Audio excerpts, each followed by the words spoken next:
Donga Malaikating Allah. Panglimbang 5 menit dina Rebo Legi tanggal 20 Maret taun 2026. Kapethik saka Injil Lukas bab 1 ayat 26 tekan ayat 38. Menawa sedulur kita umat muslim duwe tenger adan 5 wektu kanggo ngluhurake Allah Maha Agung. Umat Katolik uga duwe tenger lonceng Pisbel 3 wektu kanggo ngluhurake Allah. Lonceng mau kaunekake ing wanci tabuh 6 esuk, tabuh 12 awan, sarta tabuh 6 sore. Kala lonceng kaunekake, wong Katolik padha ngluhurake Allah Maha Welas kanthi ndongaake donga Malaikating Allah.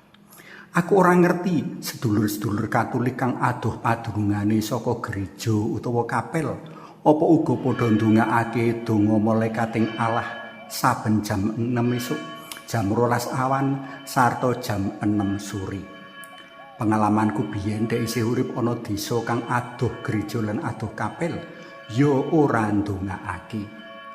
Donga iki ora ketengen marga ora kamangerteni makna lan mumpangati.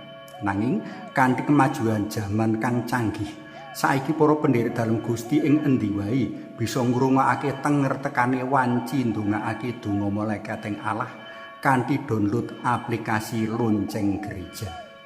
Amrih tansah mantep lan munjer jroning donga, bakal padha kita lelimbang makna lan tujuan ndongaake donga Malaikating Allah. Saben-saben ndongaake donga Malaikating Allah, sak temene wong Katolik padha nglelimbang prastawa warta kabungahan kang kalantarake malaikat Gabriel marang sinuci kenya Dewi Maria ing waosan dina iki. Sawetara makna donga Malaikating Allah kababar mengkini. Sepisan kanthi donga Malaikating Allah, wong Katolik padha ngluhurake Allah kang wis menuhi janji kaslametan dalem marang umat manungsa liwat kasaguhan sinuci kenya Dewi Maria. Kanthi kasaguhan kenya Maria, Sang Allah Putra miwiti karya kaslametan dalem kanthi nggonta ana guwa garbane. Sabanjure Allah Putra sugeng ing satengahing manungsa. Kapindho, kanthi donga Malaikating Allah, wong Katolik kejaba ngurmati sinuci kenya Dewi Maria nanging uga tinimbalan nulodo panjenengane. Kanthi pinilih minangka ibuning Allah, panjenengane kagungan kautaman-kautaman kang rikala katulodo mbiyantu wong Katolik ngenyam kamulyan kang kanugrahake marang panjenengane. Katelu, kanthi donga Malaikating Allah, wong Katolik asrah diri mring dawuh lan timbalan dalem Allah kanggo cawe-cawe mring karya kaslametan dalem. Kawula abdining Allah sandika ing dawuh dalem. Mengkono sinuci kenya Dewi Maria minangka badan wakiling wong Katolik mratilake kasaguhane kanggo cawe-cawe mring karya kaslametan dalem.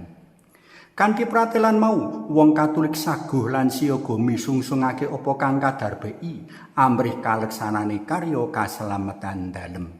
Dene 3 wektu kadongaake donga Malaikating Allah ngemu ancas tujuan mengkini. Donga jam 6 esuk ngelingake umat Katolik mring prastawa wungu dalem Gusti Yesus kang sedo. Prastawa iki dadi kunci karya panabusan dalem. Donga jam 12 awan ngelingake kasangsaran lan sedo dalem Gusti Yesus jroning nebus dosa manungsa. Kanthi sangsara dalem Gusti ngayahi karya panabusan umat manungsa.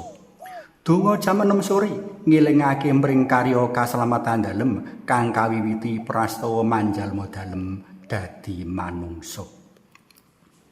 Para tresna pelem kinasih, dokumen gereja ngenani kemajuan media sosial mrayogake wong Katolik padha mumpangatake kemajuan media sosial kanggo nuwuh ngrembakake lan martakake iman kapitayan.